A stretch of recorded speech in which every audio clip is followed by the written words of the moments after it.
Halo kawan Humas, kembali lagi di podcast Polistalk Polda Sumatera Utara bersama saya Brigadir Novriana dan rekan saya Brigadir Afika Nasution. Nah, kawan Humas, dalam kesempatan kali ini nih, kita akan membahas sesuatu mungkin yang agak-agak paling banyak disorot nih ya sama netizen ya, untuk di kepolisian tentunya, mengenai lalu lintas. Nah, kebetulan saat ini Polda Sumatera Utara itu sedang melaksanakan yang namanya operasi keselamatan yang sudah digelar mulai dari tanggal 2 sampai dengan tanggal 15 nanti.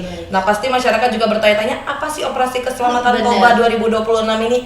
Nah, kali ini kita sudah mendatangkan langsung nih narasumber kita, yaitu Bapak AKBP S. Elwidodo SEMH sebagai Kabak Bin Opsnal Ditlantas Polda Sumatera Utara. Halo Bapak, selamat pagi. Terima kasih Bapak sudah mau hadir dari dengan belakang ke depan karena sekarang lalu sudah lintas sudah gak jauh lagi. Iya. Nih Pak, langsung aja nih Pak, kan tadi sudah disampaikan nih oleh Kak Afika, sedang dilaksanakan operasi keselamatan Toba 2020. Nah, operasi ini tujuannya apa sih Pak digelarnya operasi keselamatan Toba ini? Baik, tujuan operasi ini tentunya ada maksudnya.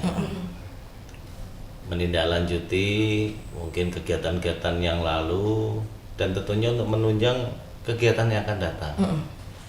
Kegiatan yang akan datang, kita akan menghadapi event besar, operasi besar, di mana operasi itu adalah operasi kemanusiaan ya, untuk operasi ketupat. Tentunya tahapan-tahapan untuk menuju ke persiapan ketupat ini perlu dilaksanakan keselamatan.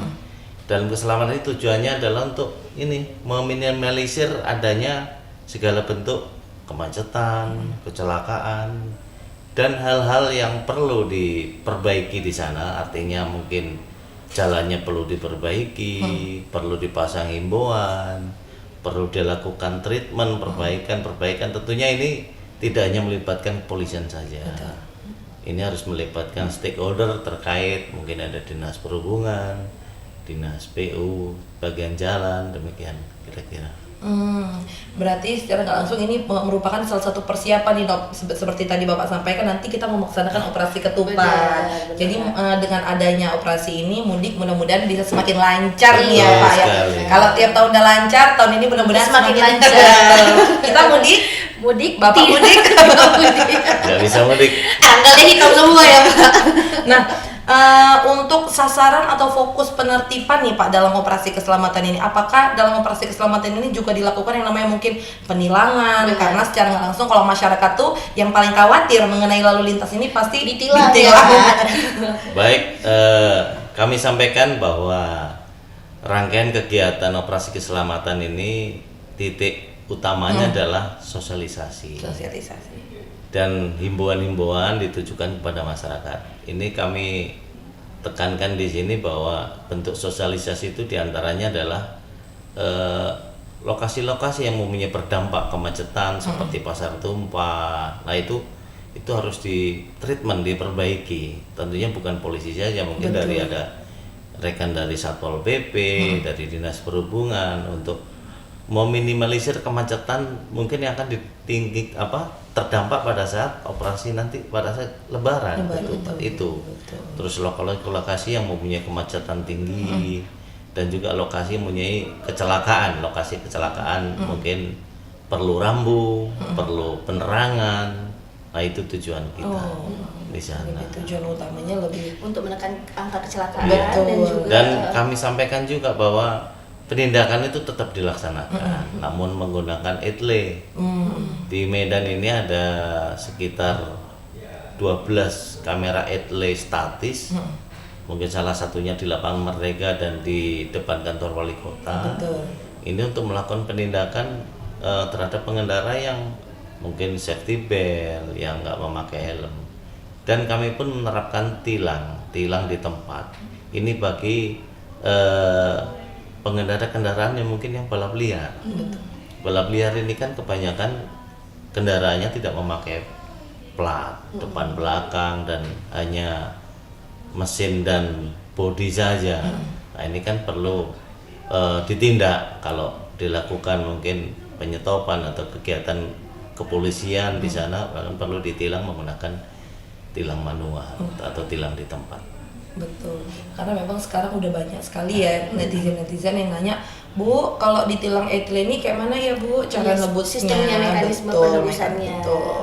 Nah Pak, kalau tadi sudah Bapak sampaikan ini kan untuk menekan angka kecelakaan dan juga untuk persiapan sebelum Ramadan, tapi ada lagi nggak sih Pak target-target lain yang ingin dicapai nih melalui operasi keselamatan ini?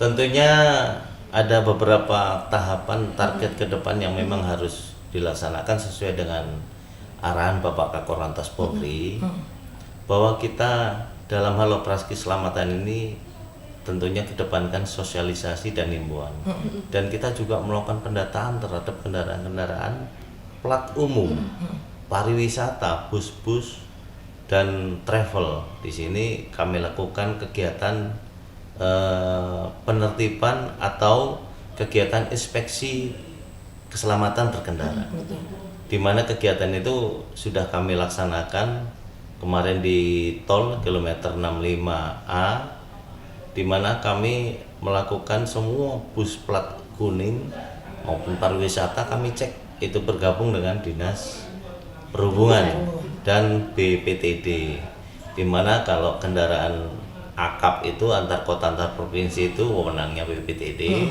sementara yang antar kota dalam provinsi AKDP itu wewenang Dinas Perhubungan Provinsi. Kami menggandeng mereka karena mereka punya wewenang untuk melakukan kendaraan ini layak enggak sih? Bagaimana pemeriksaan mereka. Namun mereka mempunyai standar untuk melakukan pengecekan, ramcek, dan tentunya didampingi polisi. Dan kami di sana menempelkan beberapa stiker. Stiker memang kalau kendaraannya layak dan standar keselamatannya sudah memenuhi persyaratan, ya kami kasih stiker, di mana stiker ini berlaku sampai selama operasi keselamatan. Tujuannya apa? Di saat kendaraan nanti ini sampai Riau bahkan sampai Jakarta, ini tidak dilakukan penyetopan lagi karena sudah berstiker. Karena stikernya langsung dari Korlantas Polri. Demikian.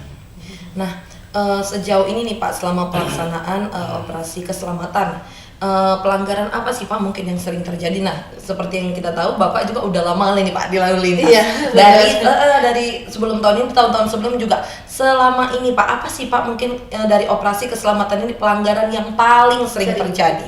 Baik, pelanggaran ini kan di jalan ya, itu yang paling sering terjadi itu melawan arah. Melawan arah ini sangat luar biasa. Apalagi di Sumatera Utara gitu ya.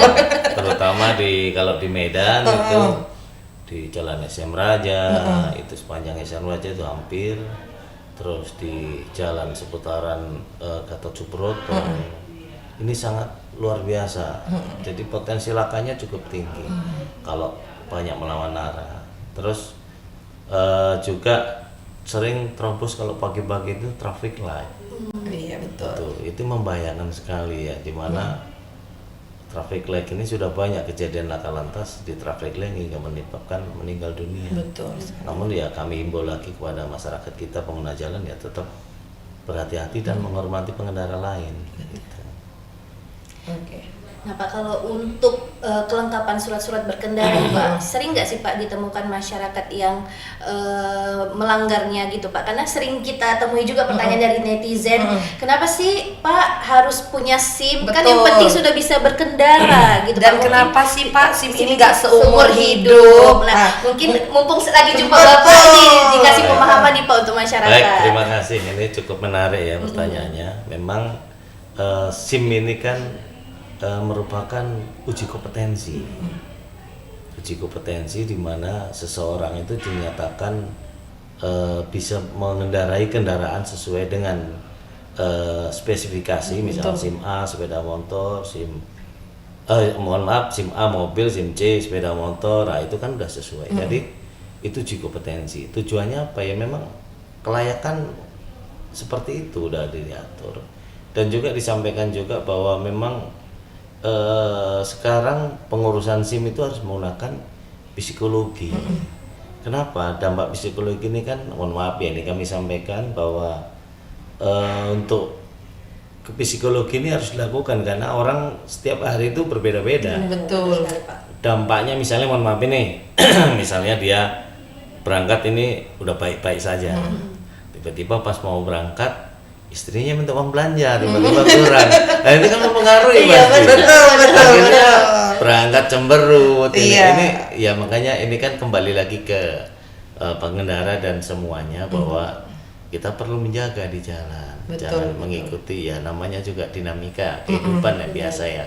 Namun jangan diluapkan di jalan emosinya, marahnya gitu kira-kira.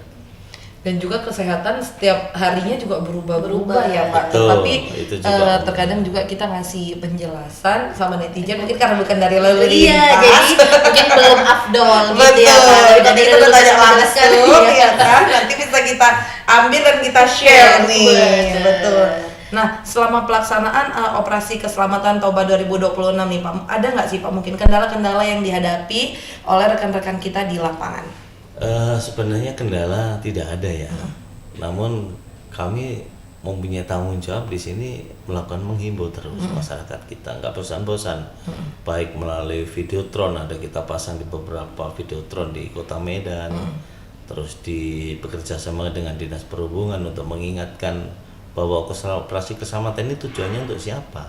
Ya tentunya untuk kita semua para pengendara menjaga. Jangan sampai kita menjadi korban. Dan kami sampaikan bahwa kecelakaan itu di dunia merupakan ranking keempat. Betul. Ya kan, selain dari jantung, terus AIDS, terus TBC dan keempat lalu lintas. Ini yang perlu kita jaga supaya ya kita jangan sampai jadi korban sia-sia. Setuju sekali. Pak, tapi kalau pas lagi di lapangan nih Pak, pernah nggak sih Pak nemuin masyarakat yang mungkin nggak terima nih saat ditilang ataupun mungkin saat diberikan edukasi gitu, pernah nggak nih Pak? Itu sering. Sering ya Pak? Sering ya. Kayaknya kesabaran orang Namun- itu berarti lebih namun luas. Namun demikian kita sampaikan, kita kasih pemahaman. Mungkin terkadang apa yang disampaikan kita omongan mungkin nggak pas. Oh mungkin harus pakai bahasa gini sehingga mereka oh iya karena mereka ngerti. Namun kita nggak bosan-bosan memberikan himbauan, sosialisasi, bahkan beberapa spanduk kita pasang tujuan untuk mengingatkan terus masyarakat kita. Betul. Karena banyak masyarakat kita ini kan, mohon maaf, yang di Jalin Zoom, apalagi yang rumah Jalin Zoom, ya itu baru buka mata langsung naik sepeda motor keluar langsung di jalan raya. Iya betul. Nggak pakai helm gitu Iya. ya Pak? Itu kalau di luar negeri ada namanya jalan sekunder, jalan primer, di mana saat melewati perumahan itu di dalam, sehingga mereka kalau berkendara melewati jalan sekunder dulu biar penyesuaian baru masuk ke jalan besar. primer. Betul. Itu sehingga mereka ya menyesuaikan lah. Menyesuaikan. Namanya mobil, ngendarai mobil, sepeda motor kan butuh penyesuaian. Kira-kira begitu. Kalau kita enggak ya Pak, di Indonesia nih bangun udah langsung Langsung. Jalan besar, jalan raya besar di ya kan situ, Pak? iya. Banyak keluarga akhirnya ketabrak bus atau Betul. ketabrak truk seperti itu. Nah, menutup perbincangan kita nih Pak, apa sih Pak mungkin harapan-harapan yang mungkin mau disampaikan kepada masyarakat mengenai pelaksanaan operasi keselamatan Toba 2026 ini, boleh disampaikan di kamera Baik. 3? Untuk harapan kami tentunya dalam menghadapi operasi keselamatan dan untuk menunjang kegiatan yang lebih besar, operasi ketupat hingga Lebaran, kami mohon kepada para pengendara untuk mematuhi aturan, terus arahan petugas, rambu-rambu. Dan perlu kami sampaikan juga bahwa keselamatan ini bukan hanya milik kepolisian, tugas tanggung jawab menjaga keselamatan, namun banyak stakeholder di sana. Mungkin marilah kita sama-sama meningkatkan keselamatan ini sehingga warga khususnya di Sumatera Utara ini bisa selamat dan semuanya bisa melaksanakan kegiatan ibadah nantinya baik puasa maupun Lebaran dengan selamat dan bertemu dengan sanak famili di tempat masing-masing. Betul. Berarti keselamatan itu bukan hanya tanggung jawab polisi, tapi merupakan tanggung jawab kita bersama juga ya Pak. Betul. Dan tanggung jawab diri sendiri juga loh, terutama. Jadi saya juga sebenarnya suka ini ya, nengok anak-anak sekolah pagi-pagi ya naik kendaraan lebih kecepatannya itu melampaui gitu Pak, nggak pakai helm, nggak pakai apa. Nah, orang tuanya juga mengingatkan juga ini ya Pak. Jadi Iya. jangan nanti pas sudah kejadian baru yang disalahkan pihak-pihak lain. Betul. Tingkat kesadaran masyarakat juga semakin tinggi Betul. ya untuk selamat berlalu lintas ya, Anak-anak Pak. itu kan aset. Benar, Betul. benar sekali, Aset Pak. kita, jangan sampai nanti kecelakaan terus mohon maaf sampai kakinya patah diamputasi akhirnya kan jadi Iya. beban Betul, keluarga. benar sekali, betul. Pak. Harusnya dia bisa jadi jenderal lah kan harusnya. Tapi Ataupun jadi yang lain ya kan. Betul. Bapak terima kasih untuk kesempatannya sudah mau Terima kasih. hadir. Nanti kami Semangat undang Pak lagi. Tugas, iya. Jangan kapok kami undang di operasi yang lalu lintas lain. beri. Terima kasih. Karena kami kerja memang suka mengundang. Terima kasih Pak untuk Baik, kesempatan terima hadir. kasih kembali. Nah, kawan Humas, sekian podcast kali ini. Saya Brigadir Novriana dan rekan saya Brigadir Afika Nasution. beserta seluruh kru yang bertugas pamit undur diri. Terima kasih dan Salam presisi.